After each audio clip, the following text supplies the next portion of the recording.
मजीद Fatima trust अस्पताल में corona virus की वैक्सीनेशन के हवाले से एक ट्रायल स्टार्ट किया गया है। ये ट्रायल अपना फ़ेज़ 1 और फ़ेज़ 2 अल्हम्दुलिल्लाह बड़ी कामयाबी से कंप्लीट कर चुका है।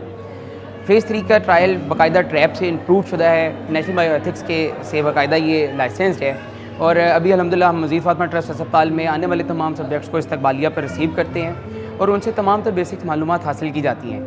चाइनीज़ की जानिब से प्रोवाइड किया गया एक ऑनलाइन सिस्टम है जिसके अंदर हम उनकी रजिस्ट्रेशन करते हैं। रजिस्ट्रेशन के बाद उनकी बाकायदा प्रॉपर फाइल्स तैयार की जाती हैं। वो फाइल्स के साथ एक फ़्लो चार्ट अटैच कर दिया जाता है। ये फ़्लो चार्ट उनको हैंड ओवर करने के बाद उनको नेक्स्ट स्टेशन के ऊपर फॉरवर्ड कर दिया जाता है।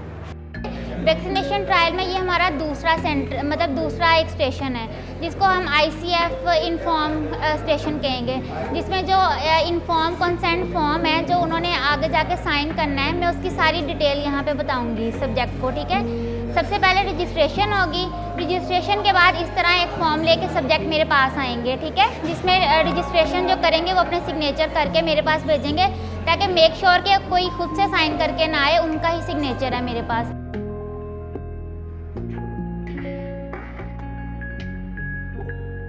ठीक है, ये हमारा स्टेशन है इन्फॉर्म कंसेंट का। जब सब्जेक्ट हमारे पास आता है तो यहाँ हम सबसे पहले उनसे क्वेश्चन करते हैं कि पिछले 3 दिन में उन्हें कोई सिम्टम तो नहीं आया कोविड का, जैसे फ्लू, फीवर, कोई ऐसी चीज़, या इससे पहले कभी लाइफ में उनको कोविड रहा हो। क्योंकि अगर उन्हें कोविड हो गया था पहले तो वो ज़ाहिर है उनकी एंटीबॉडीज़ पॉजिटिव आ जाती हैं, तो उसका फ़ायदा नहीं है वैक्सीनेशन का।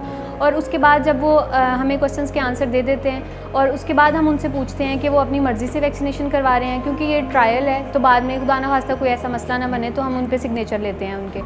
उसके बाद हम पेशेंट का वेट करते हैं और उनकी हाइट मेजर करते हैं यहाँ पे, और बस उनकी ID कार्ड वगैरह की फ़ोटोकॉपी लगती है साथ, ताकि हमारा नेक्स्ट जो फर्दर प्रोसीजर है वो प्रोसीड हम कर सकें।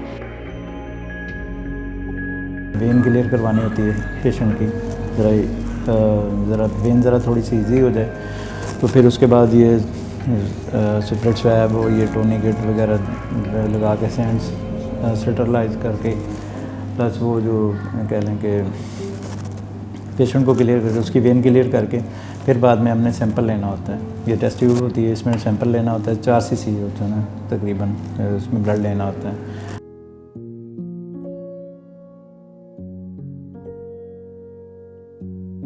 4 ml ब्लड आने के बाद मेरे पास वो ट्यूब में हमने उसको 5 मिनट के लिए सेंट्रीफ्यूज करना होता है।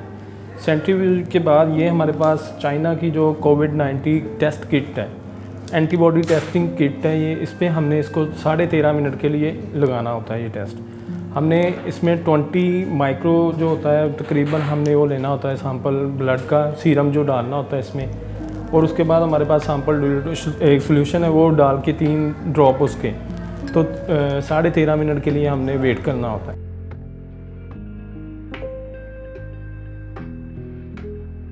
फिज़िकल एग्जामिनेशन में देखना है बॉडी पे कोई ब्रूज वगैरह या मार्क्स वगैरह तो नहीं है, एब्डोमेन पल्पेट करना है, उसके बाद रेस्पिरेटरी सिस्टम देखना है, उसमें ब्रेस्ट साउंड्स वगैरह देख लेनी है, कोई एबनॉर्मेलिटी वगैरह तो नहीं है, हमने ये चीज़ों को मॉनिटर करना है।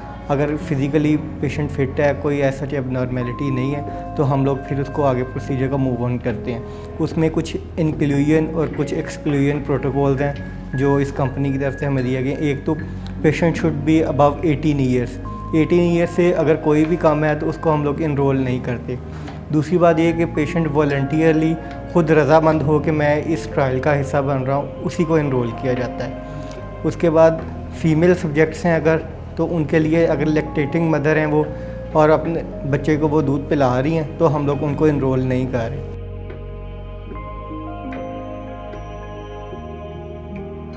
V2 विज़िट में आते हैं तो फर्स्ट ऑफ़ ऑल जो है वो फिज़िकल एग्जामिनेशन उनका प्रॉपर्ली करते हैं डॉक्टर्स। उसके अंदर डिफरेंट हमारे वो पैरामीटर्स हैं, इंक्लूजन पैरामीटर्स होते हैं। अगर तो उनको ओके कर दें उनके अंदर तो उसको इंक्लूड कर लेते हैं स्टडी में, फर्दर जो है वो वैक्सीनेशन के लिए वो ओके हो जाते हैं। यहाँ पे आके उनकी फर्स्ट ऑफ ऑल रैंडमाइजेशन होती है, वहाँ पे हम लोग उनको जो है वो एक स्टडी नंबर अलॉट करते हैं और वैक्सीन नंबर। हर सब्जेक्ट का जो है वो एक स्पेसिफिक स्टडी नंबर होता है और इसी तरह उनका एक स्पेसिफिक वैक्सीन नंबर होता है। तो वो वैक्सीन नंबर जो स्पेसिफिक उनको अलॉट किया जाता है उसके अकॉर्डिंग उनको वैक्सीनेशन लगाई जाती है।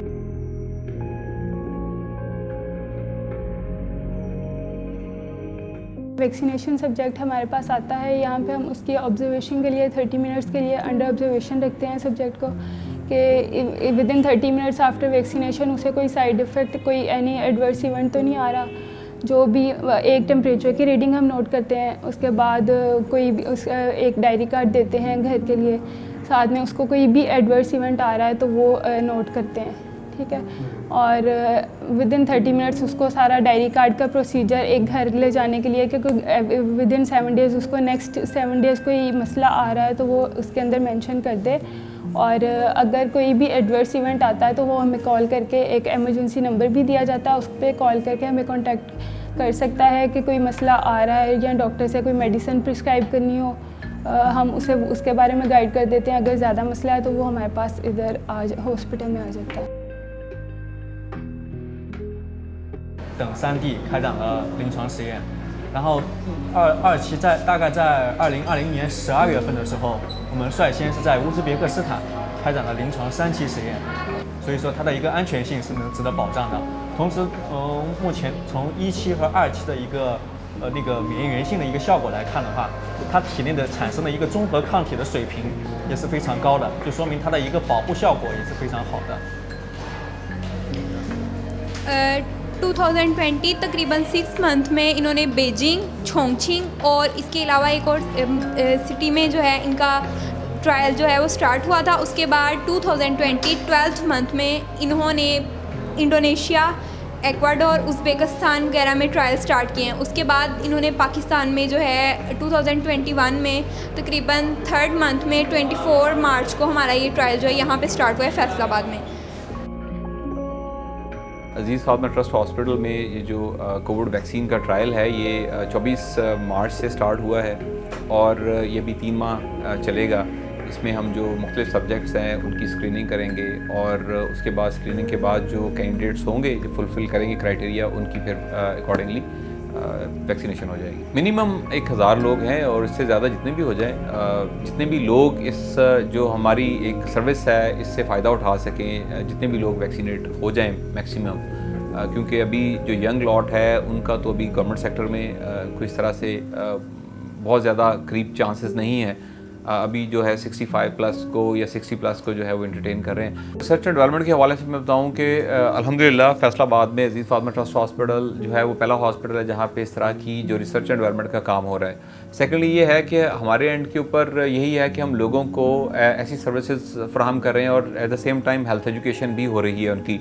जब एक बंदा यहाँ से आता है वो सीखता है, हर डेस्क के ऊपर उसको डिफरेंट लोग जो हैं वो उसको काउंसलिंग भी कर रहे होते हैं, एक्सप्लेन भी कर रहे होते हैं। तो अल्टीमेटली जब उसका दिन ख़त्म होता है तो वो जो मॉर्निंग में एक बंदा आता है जिस नॉलेज के साथ या जिस उसके माइंडसेट के साथ जब वो जा रहा होता है तो वो उस बहुत सारी चीज़ें अपने साथ लेके जा रहा होता है जो कि फिर वो सोसाइटी में उसी तरह से लोगों को कन्वे करता है और अल्टीमेटली हम इस काबिल होते हैं कि लोगों को हेल्थ एजुकेशन भी जो है वो प्रोवाइड कर सकें। मेरा आवाम के लिए ये पैगाम है कि अगर तो आपको जो बताने वाला इंसान जो है वो ख़ुद जो है वो कोई ऐसा उसको हेल्थ केयर का नॉलेज हो, कोई ऐसी रिस्पॉन्सिबल जो है वो पोजीशन पे हो हेल्थ केयर में कि वो आपको बता सके कोई ऐसी कॉन्स्पिरेसीज़, तो फिर तो आप उसको सुने भी और उसके बाद फिर उसको जांचें।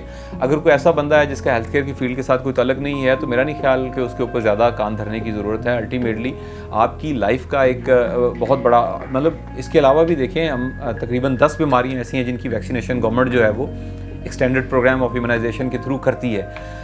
तो उन वैक्सीनेशन के बाद एक जो बच्चा है वो ज़्यादा सेहतमंद होता है, ज़्यादा सेफ होता है। इसी तरह से अनफॉर्चुनेटली इसके अलावा कोई और चारा नहीं है कोविड वैक्सीन के अलावा, क्योंकि जिस तरह से इसकी स्ट्रेन म्यूटेशंस हो रही हैं जिस तरह से, तो अभी ये कहीं से कहीं जाने वाला तो है नहीं वायरस। ये पॉसिबिलिटी हो सकती है कि ये थोड़ा अपने आप को वीक कर ले और इसकी प्रेजेंटेशन थोड़ी सी लाइट हो जाए, लेकिन एट द मोमेंट जो जिस तरह सी म्यूटेशंस और वेरिएंट्स आ रहे हैं ये बहुत डेडली है। तकरीबन कल की अगर मैं बात करूं तो कोई 150 के करीब लोग जो हैं उनकी डेथ हुई है पाकिस्तान के अंदर और ये हाईएस्ट नंबर्स हैं अभी तक के। और इसी तरह से कोई 4500 4700 के करीब लोग जो हैं वो कल पिछले 24 घंटों में नए पेशेंट बने हैं। तो एक बहुत ही खौफनाक सूरत हाल बनती जा रही है और इसके लिए एक ही तरीका है कि मैक्सिमम लोग जो हैं वो वैक्सीनेट हों, मैक्सिमम लोग जो हैं वो प्रोटेक्ट हों थ्रू एक्टिव इम्यूनाइजेशन।